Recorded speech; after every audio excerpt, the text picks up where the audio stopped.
So I'm Steven Niederer. I'm a professor in biomedical engineering here at King's College London, based in St Thomas's Hospital. I'm here with Richard. My name is Richard Clayton. I'm Professor of Computational Physiology at the University of Sheffield.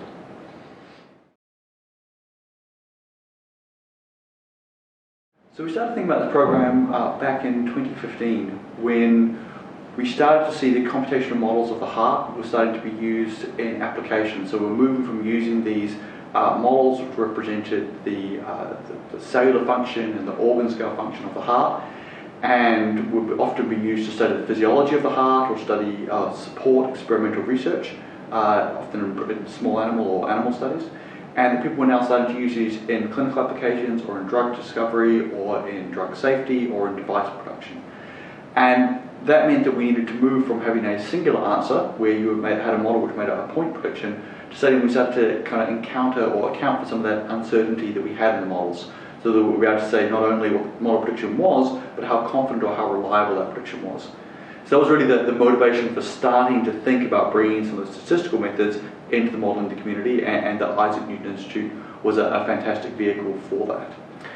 So I'd been involved in running a previous program in 2009 called the Cardiac Physio Project, and we began talking to the Isaac Newton Institute, and they were very helpful in guiding us towards producing a program, and we had an initial small meeting which would have been 2015, 2016, well, which was also really helpful in formulating the kind of people we wanted to have involved in the program and the kind of intersection of disciplines which we felt would be important for it to be successful.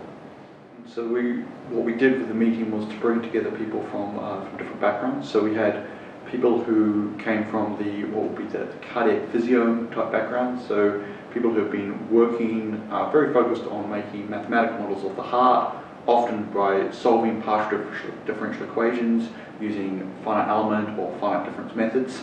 That people were now moving into these kind of clinical and drug applications and making simulations from clinical data. And so that was kind of a core group that had lasted since the 60s, kind of with Dennis Noble starting this type of work in Oxford. And we brought into that people who came from different backgrounds. So we had people from regulatory bodies such as the FDA, people from drug companies, people who had a very strong statistical background from statistical invariance or some machine learning background and Bayesian variance approaches, as well as a number of clinicians and people who came from an experimental physiology background. So by bringing all these different people together, we're able to get a lot of different opinions on what we want these models to be able to do, what are the type of questions that we need these models to answer, what are the type of questions they can answer, what are the type of things that statistics can enable us to do with these models, and how we can start to thinking about the problems that we're trying to solve in different ways, such that we can find or adopt techniques from different fields. Particularly we had people speaking about mathematical methods for constraining parameters from galaxy simulations, and how can we use those similar techniques to constrain mathematical models on the heart, where again you have a very complex system, the universe and the human heart, and you have a very sparse number of observations from telescopes or from diagnostics, and you wish to make a mathematical representation of that system and constrain it with the available data. So there were a lot that we could learn from these different fields that statisticians really were able to bring into the program.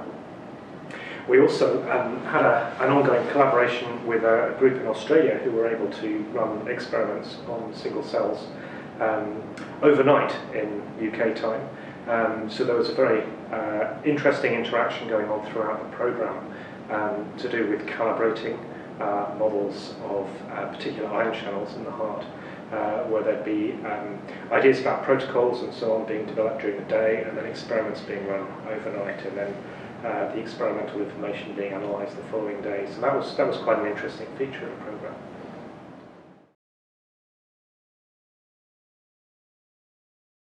So I think one of the challenges with a workshop of this type is that you've got a relatively short period of time together, people coming and going, and so making sure that the interactions were optimised in some sense was one of the things we had to do. And we also wanted to avoid having a program that was packed with talks without any time for people to relax and interact. So I think we struck a fairly good balance. We had introductory, very short talks from everybody at the beginning of the programme, and also from people who arrived during the programme. They would give a short introductory talk about their interests. And we also had a series of longer presentations which were quite informal and generated a lot of discussion. And I think that worked really well as well. We had a social programme involving punting, visits, pubs, food, that sort of thing as well, which also helped to promote the collaborative discussions. So one of the things that was really great about this program was we're working with the Newton Gateway. We were able to actually bring in some industry partners into the program, and this is something which, working as I do in a hospital, we have a lot of interaction with people who are coming to the hospital to provide technical support or to provide services to the hospital, and so we have a lot of interaction with industry people. However, for many people, if they're in a maths department or in a more classical computer science department, their ability to interact with some of the large medical device companies or imaging companies is a lot less. And so it was really nice to be able to bring together people from some of the large software companies who are now providing simulation support for this type of modelling, the drug companies, the regulatory bodies, imaging companies, and device companies, to kind of give presentations on how they're using modelling, how they could use uncertainty quantification in their simulations, and the type of questions they have. And so that was a great facilitation mechanism for people who may not have had interactions or had that much opportunity to speak to industry, to really come and see what are the type of questions they have and how their work could be translated to have more impact. So that was something which was, for me, was a big positive for the overall meeting. The other challenge we had opportunity with organising the workshop was to discuss about the language that people use. And so when you have people who come from a statistics background and they like to put up equations and they say this is just one simple equation that we need to solve and it has 8 different parts to it, the simplicity of that equation is not often shared by people who come from a physiology background, or even some of the people from a modelling background who have a set of equations they know. And so by having the longer program, it could provide an opportunity where people could ask the simple questions, or the stupid question, which obviously not stupid, but get more detail and more information on what was presented and ask it in an informal sense, which is great for collaboration in these type of interdisciplinary meetings, where everyone has to kind of meet everyone halfway, that you have to be prepared to explain what may be the simple or foundation concepts in your field to someone else so that it can be more accessible and have a bit of understanding. And of course the physical environment of the Newton Institute is brilliant for promoting that kind of informal interaction, with plenty of space for talking, somewhere nice to go for a walk at lunchtime or sit out in the sun. It's just a perfect environment for that kind of activity.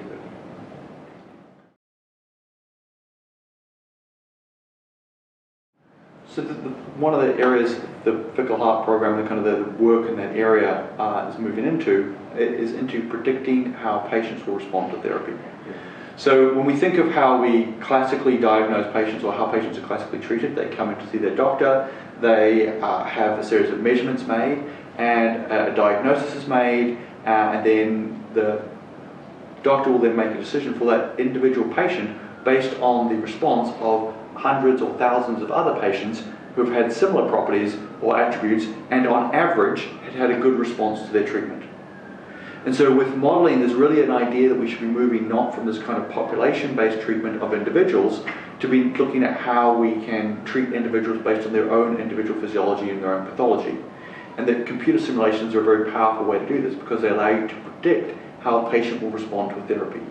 So you're no longer treating a patient about how they are today, but you're treating a patient about how you expect them to be tomorrow.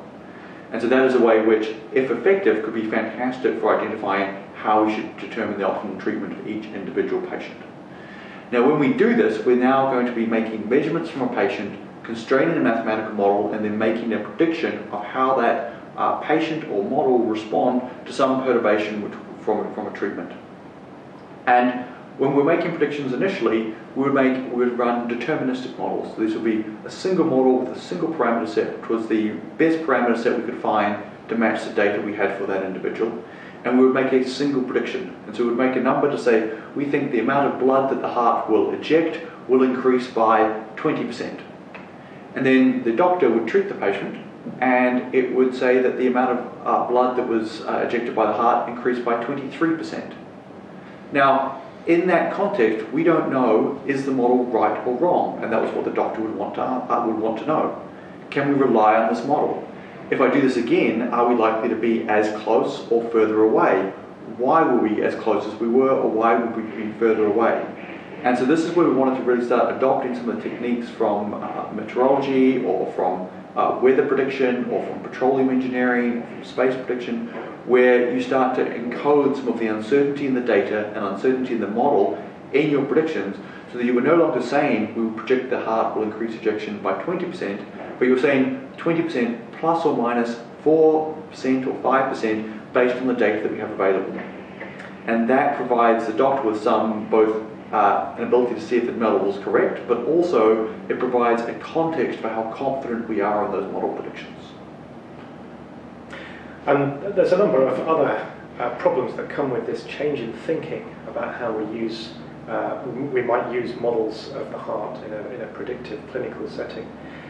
So the models need to be, we need to be able to evaluate the models to run them within a realistic timescale without having to use thousands of hours of high-performance computing time.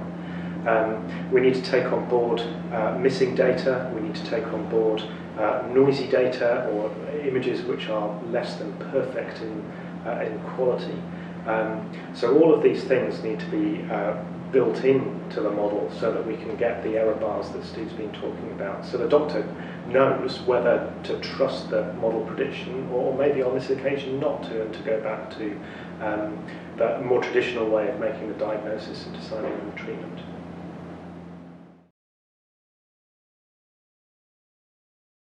So I think the program came at a very opportune time, and has been part of kind of a building sort of momentum of meetings that we've had to try and grow a community, or grow an interest in this area within the cardiac modelling community.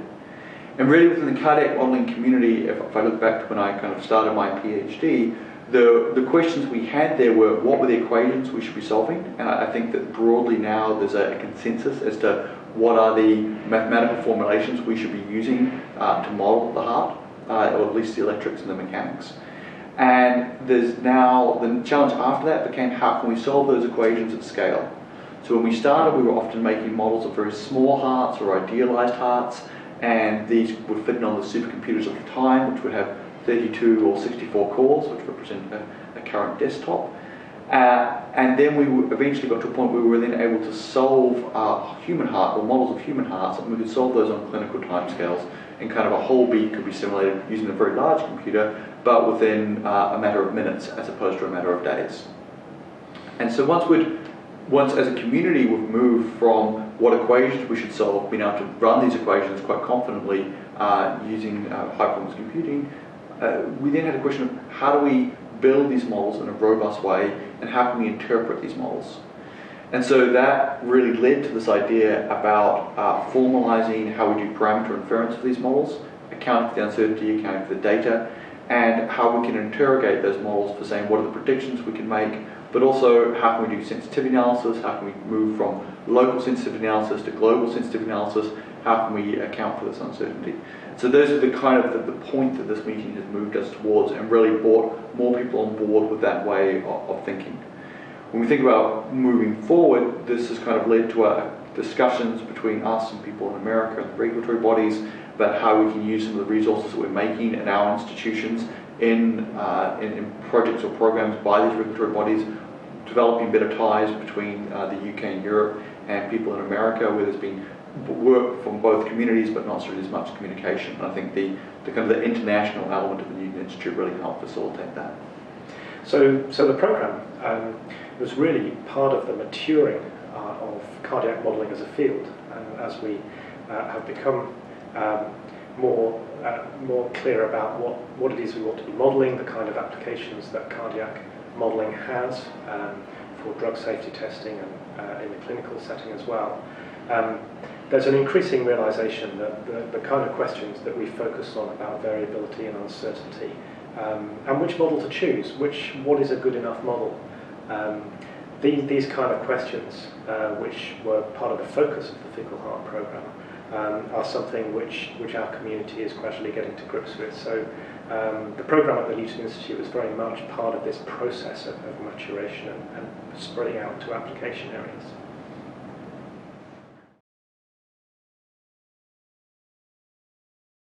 Yeah, so having been, this is the second 4-week program that I've been involved in running, and it surprised me again this time just how much preparation there was, and then how quickly the program passed. Suddenly we were right at the end. It was quite an intense experience again. So I don't know what it would have been like if we'd run it for longer.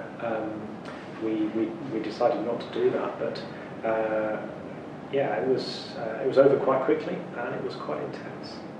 I think the thing that surprised me was how willing people were to engage with people from different backgrounds, and that obviously part of that was the openness of the architecture of the Newton Institute facilitates that people are out and having coffee and using the chalkboards in the common space, and that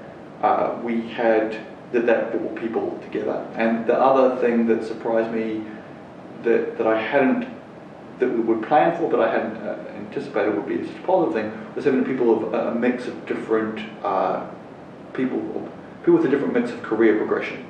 So we had a number of early career researchers, and that we had a number of senior people, and we had a few people in the middle, and that mix was really important. And I think that was one of the reasons why the meeting was so successful, was that there were people who were really open to getting new ideas, who were really looking for new projects that could go into fellowships, looking for new collaborations to build in their own network, and that senior people love to talk about their work and about themselves, and that created a dialogue that was really useful. And so I think that mix was fantastic. So that was something that was a very positive outcome.